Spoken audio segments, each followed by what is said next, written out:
नमस्कार भक्तों, मित्रों और साधकों, आप सभी को गुरु सत्यवान की ओर से बहुत बहुत नमस्कार। आज फिर हम एक बहुत महत्वपूर्ण विषय की ओर चर्चा करने जा रहे हैं। बहुत से लोग अपने आप को तत्वज्ञानी, बड़े बड़े विद्वान मानने लग रहे हैं, लेकिन इस मानने को तो अच्छी बात है, आप अपने आप को मान रहे हैं इस प्रकार से और लोगों के अंदर भ्रम डाल रहे हैं, ये भी बहुत अच्छी बात है। कैसे भी भ्रम डालें, जिसको इस गति को प्राप्त करना है, मोक्ष गति को, वो किसी ना किसी माध्यम से, किसी सदगुरु से जुड़ ही जाएगा और मोक्ष गति को प्राप्त ही कर लेगा। परंतु उनसे एक ही मेरा शब्द कहने का महत्वपूर्ण है कि आप अपने आप को कुछ भी माने, कितना भी बहकाएं, लेकिन आप उस परमात्मा के स्वरूप की निंदा ना करें।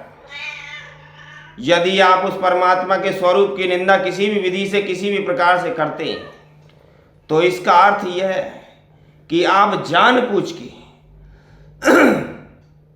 नरक में जाने की व्यवस्था तैयार कर रहे हैं। सृष्टि के निर्माण से, सृष्टि के आरंभ से लेकर और अभी तक परमात्मा ने भिन्न भिन्न रूपों को धारण किया हम सभी के उद्धार के लिए, और हम सब के अंदर एक भक्ति को प्रस्तुत किया ताकि हम किसी भी माध्यम से, किसी भी स्वरूप के उनके श्रद्धा रखते हुए भक्ति भावना कर सकें, आराधना कर सकें, साधना कर सकें। परंतु तत्वज्ञानी का हवाला देकर कुछ संत इस प्रकार से, वह संत तो नहीं है, किसी भी रूप में वह संत तो नहीं है, क्योंकि वो ऐसी ऐसी किताबों को प्रस्तुत करते हैं और अपने आप से मिला जुलाकर उसको इस प्रकार से बना करके दिखाने की कोशिश कर रहे हैं कि जिसने यह पुराण लिखे, जिसने ये वेद लिखे, उनसे भी ज्यादा समझदार लोग हैं जो उनकी निंदा करने में बड़े अपने आप को बहुत ज्यादा ऊंची पदवी पर समझ रहे हैं। किसी एक संत का नाम नहीं है इसके अंदर, बहुत सारे लोग हैं, बहुत सारे। किसी एक का नाम लूं मैं कि कोई एक ही है, ऐसा कुछ नहीं है, बहुत सारे लोग हैं, बहुत सारे।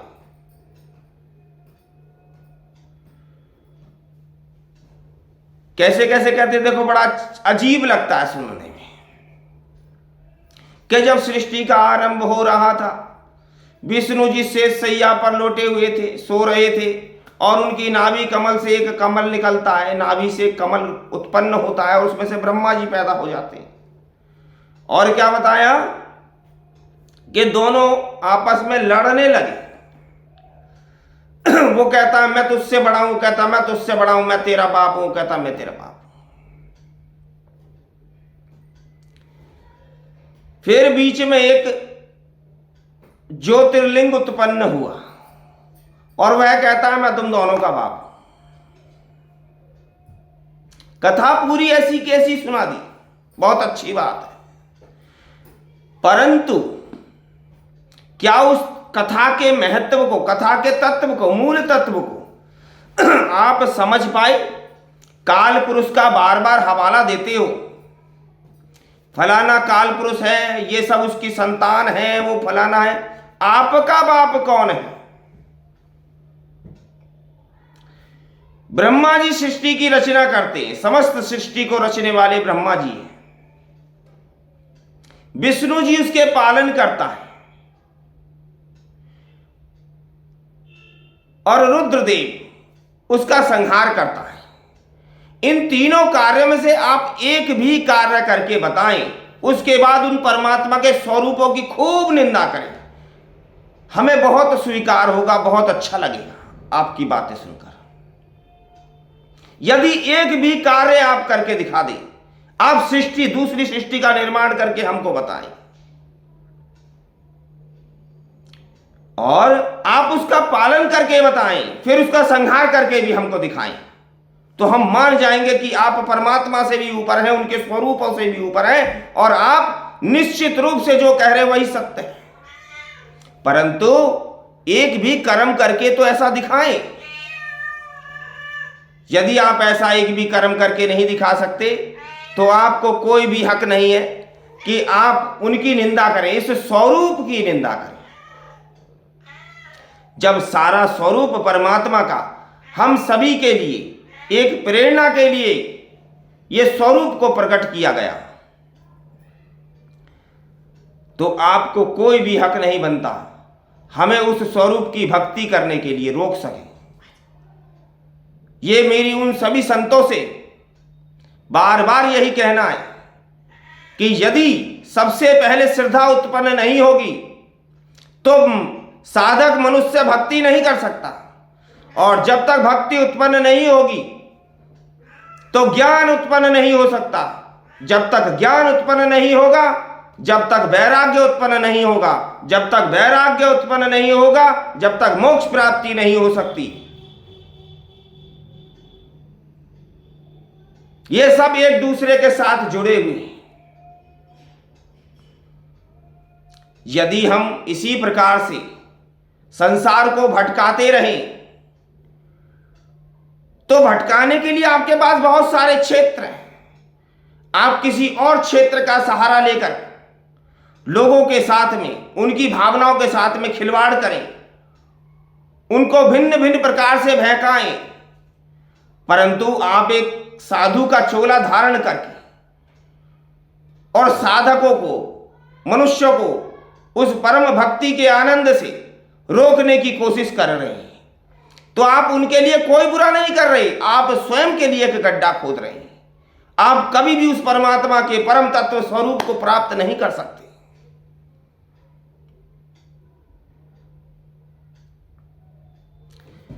जब तक साकार नहीं है निराकार नहीं हो सकता। जब तक बिंब नहीं है, जब तक प्रतिबिंब नहीं है, तब तक उसके निराकार होने की संभावना नहीं कर सकती। परमात्मा निराकार है परंतु वह साकार भी है।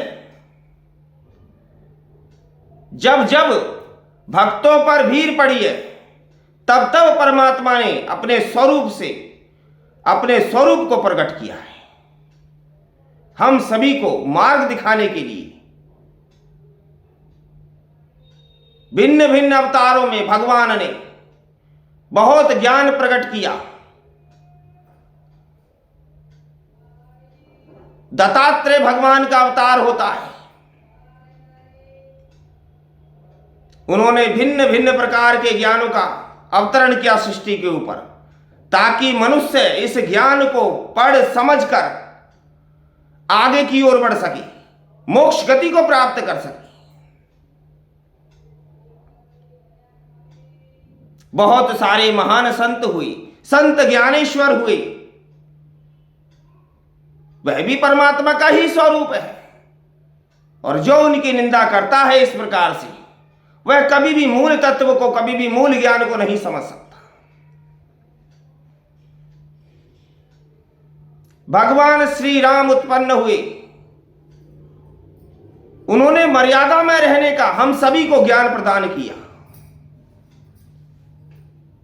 और आज हम उस स्वरूप की निंदा करते हैं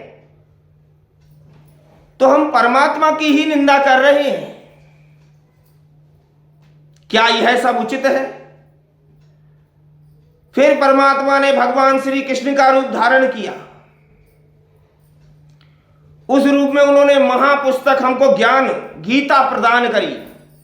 उस गीता से कुछ भी ऊपर नहीं है, यही परम सत्य है। श्रीमद् भागवत गीता, इससे बड़ा कोई भी शास्त्र नहीं है। जो इसको भी समझकर इसके मूल तत्व तक ना जा सके तो उससे बड़ा मूर्ख कोई भी नहीं है। संत तो एक पैंट शर्ट पहनने वाला भी हो सकता है, तो इस पाखंड को रचाने की आवश्यकता क्या है? आप संतों का वेश धारण करके और उस परमात्मा के स्वरूप का ही उसकी निंदा करते हैं।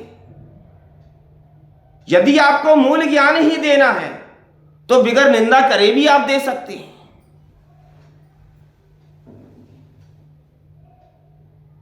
यदि मैं कहूं, यदि आपने कभी भी अपने माता पिता को नहीं देखा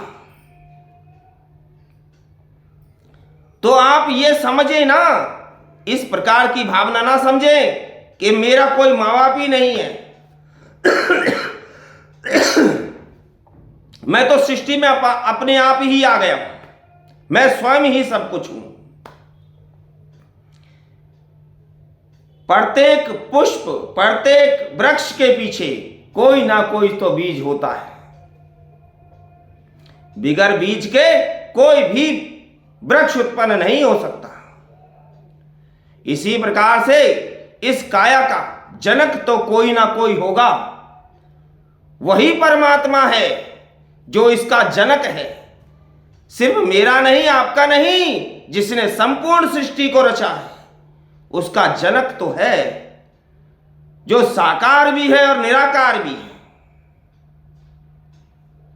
संसार रूप में वह साकार परमात्मा है। आप सभी साकार परमात्मा के एक स्वरूप हैं। जब हम अपनी अंतरात्मा के अंदर उतर जाते हैं तो हम उस परमात्मा का दर्शन कर पाते हैं, उसको महसूस कर सकते हैं कि वो कैसा है। इसके लिए हमें प्रेम की आवश्यकता है, ना कि निंदा की। निंदा करने से कुछ हासिल नहीं होगा। आप 100, 50, 200, 500, 1000 लोगों को भटका अवश्य सकते हैं,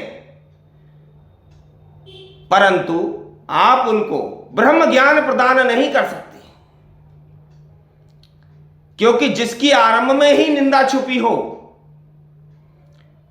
वो क्या ब्रह्म को जानेगा और क्या ब्रह्म के ज्ञान को प्रदान करेगा। वह क्या तत्वज्ञानी संत कहलाएगा। यह शब्द मैंने जिनके लिए भी कहा वह मेरी बात अवश्य समझ जाएंगे और मेरी इस महत्वपूर्ण बात को धैर्यपूर्वक, ध्यानपूर्वक सुने और समझें। क्या उस सच चित्त आनंद के पास जाने के लिए हमें निंदा की आवश्यकता है? उसके स्वरूप की निंदा करके क्या हमें मोक्ष प्राप्त हो सकता है? जो भी मेरी इस बात से सहमत हो वह अपनी, चाहे वह साकार रूप में परमात्मा का चिंतन करे, चाहे वह निराकार रूप में चिंतन करे, वह अवश्य ही प्राप्त कर लेंगे। इसमें कोई भी दो राय नहीं है। परंतु जो स्वयं वहां तक नहीं पहुंचे और वहां तक के ज्ञान को बांटते फिर रहे हैं, तो वो स्वयं अपने गिरेबान के अंदर झांकें, क्या मैं यह कार्य जो कर रहा हूं यह उचित है?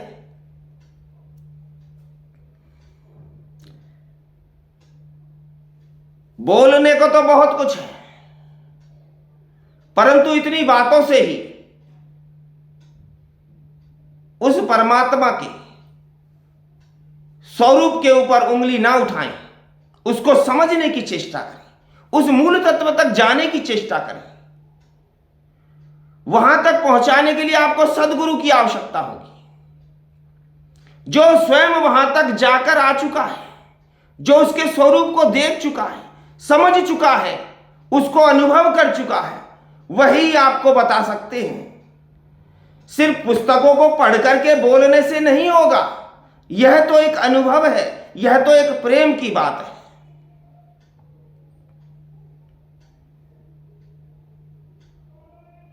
भक्ति के बहुत सारे प्रकार हैं। भक्ति के इतने प्रकार भगवान ने बनाए, उनमें से यदि एक भी प्रकार को हम पकड़ लें तो निश्चित रूप से हमें मोक्ष की प्राप्ति हो जाए।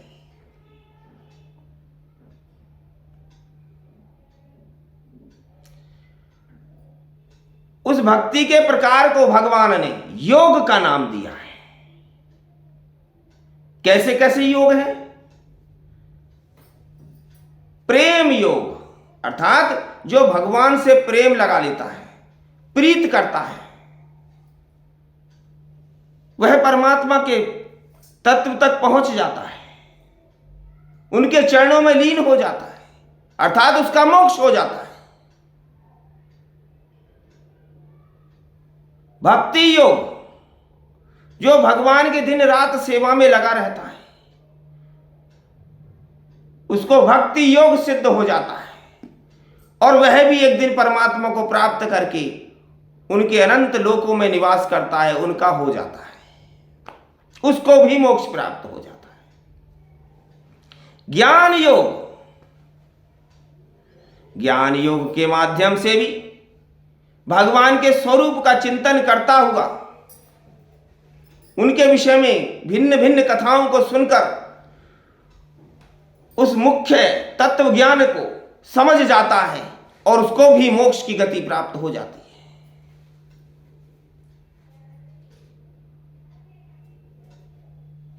अष्टांग योग, पतंजलि भगवान ने अष्टांग योग का निर्माण किया, जो उस योग के ऊपर भी चलता है, वह भी समाधि पद को प्राप्त करके परमात्मा के स्वरूप में लीन हो जाता है। उसका किसी से कोई भी द्वेष नहीं होता, क्योंकि वह संसार के कण कण में परमात्मा का दर्शन कर लेता है। इसी प्रकार का योग संत ज्ञानेश्वर ने कहा। बहुत बड़े बड़े संत हुए, बस उन्हीं बातों को, उसी ज्ञान को हमें समझना होगा। विश्वामित्र जी महाराज, वह हमारे लिए एक उदाहरण है कि वह सृष्टि का निर्माण भी कर सकते थे। आखिर उन्होंने मनुष्य देह में होते हुए भी ब्रह्म पद को प्राप्त कर लिया। क्या उन्होंने कभी परमात्मा की निंदा की? नहीं। तो आप कैसे कर सकते हैं इस गलती को? आप उस परमात्मा को प्राप्त करने की बातें करते हैं, परंतु उसी तत्व की निंदा भी करते हैं। आप क्यों भटक रहे हैं और औरों को क्यों भटका रहे हैं?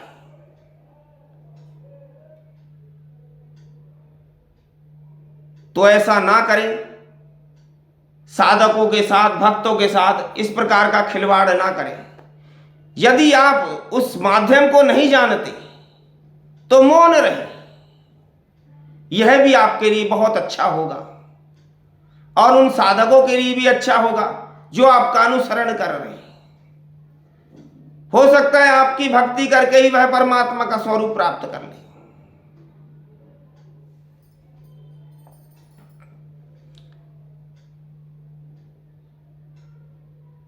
बोलना एक बहुत अच्छी कला है, परंतु मौन रहना यह बहुत बड़ी कला है सृष्टि के अंदर। तो जब कुछ समझ में ना आए, जब आप वहां तक नहीं जानते, तो आप मौन हो जाएं। महर्षि मुनियों ने, जैन मुनियों ने इसके ऊपर बहुत अनुसंधान किया है, मौन व्रत को धारण कर लिया है। उनसे कुछ सीखें, उन महर्षियों से कुछ सीखें।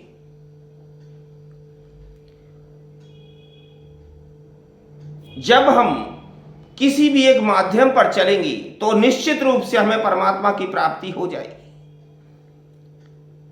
लेकिन हम किसी उचित संत का चयन करें, उनके चरणों में अपने जीवन को समर्पित करें, छल कपट राग द्वेष को हृदय से बाहर निकालकर गुरु के चरणों में पूर्ण ढंग से समर्पित हो जाए। यदि इस प्रकार की साधकों की भावना होगी तो निश्चित रूप से उनको मोक्ष प्राप्ति से कोई तीनों लोकों में नहीं रोक सकता। आप देश में रहें, विदेश में रहें, कहीं भी रहें, यदि वहां से भी आप संत के चरण कमलों को प्रणाम करते हैं और अपने निवास स्थान पर ही भगवान की भक्ति में लीन रहते हैं, तो निश्चित रूप से आप उस परमात्मा के चरणों तक पहुंच जाएंगे। यही महत्वपूर्ण कुछ बातें थी जो आपको समझाना था, सुनाना था, बताना था। नमः शिवाय। शिव गुरु की सदा ही जय हो, सदा ही जय हो, सदा ही जय हो।